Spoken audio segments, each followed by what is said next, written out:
Stigma warriors, whoa. Stigma warriors, let's start a conversation. That is Jessie, whose owner is Kim Marinelli. Hi. Hi, nice to be here. I love your makeup, by the way. Thank you. The rules for engaging a service dog is to see the person, not the dog. The fine for not letting a service dog into a building is $5,000. So you have a few stories to tell, like what happened that day at the hospital.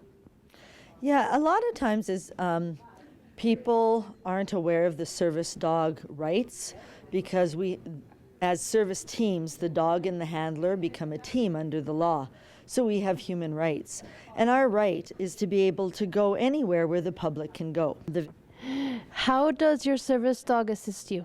Well, there are many types of service dogs. I'll just quickly say there are service dogs for diabetes, for seizure alert, for autism, for all mental health illnesses, for mobility, also for the deaf and for the visually impaired. So really, these days, you can't look at a person and tell what's wrong with them. And I've had many people say, well, you don't look like you need that dog. Right? Okay, great, but I do, because I have post-traumatic stress disorder. I taught for quite a few years and went to a third world country, Honduras, to actually teach. And while I was there, civil war broke out. And I saw and was in a lot of trauma. So when I came back, I knew things weren't right. My life was falling apart little by little. I couldn't do things I normally could do. And as soon as I was given that recommendation, I started to research psychiatric service dogs. And because they're fairly new to the field. So what she does is when I go into trauma time, because that's what happens, your memory triggers you back to that exact place, that exact time, and what you were feeling and what your body was doing at that time. And it can be very embarrassing. As well as very scary.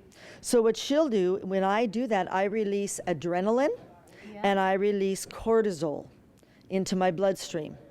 As soon as she smells it in my sweat, she alerts. So she'll alert by sitting up and looking at me, by taking my hand in her mouth. Sometimes she'll pull me to the ground and make me stay put and not let me move. She'll lay on me. Like people with ADHD, I have ADHD as well. We wear weighted vests or weighted lap blankets. She becomes like that compression for me, that weight. She's with me 24 hours a day. I'm not nervous about going places alone or places that are unknown because I know she's there and she's got my back. What does a person do when they see a service team? The best thing for them to do is simply go about their business, just like you would if someone was in a wheelchair or had a walker. You don't often stop and talk to the person you don't know, but if you'd wanted to, you would ignore the dog and come talk to me, just like you wouldn't go talk directly to their wheelchair. Right? Oh, you are in very nice color. Like it sounds funny, but that's what happens to us. And it's also important not to make eye contact with them, make sounds, whistles, because that's all distraction. And it's all distracting them from taking care of their person. Right? Mm-hmm. And for some dogs, people have to understand 2.5 years of training and anywhere from $20,000 to $50,000 of your money, not supported by the government, goes into these dogs. So if you start to get a dog that thinks when I put on my jacket and go to the mall, people call me and pay attention to me and that's what I get away with and that's my job, that service dog is no longer doing me any help.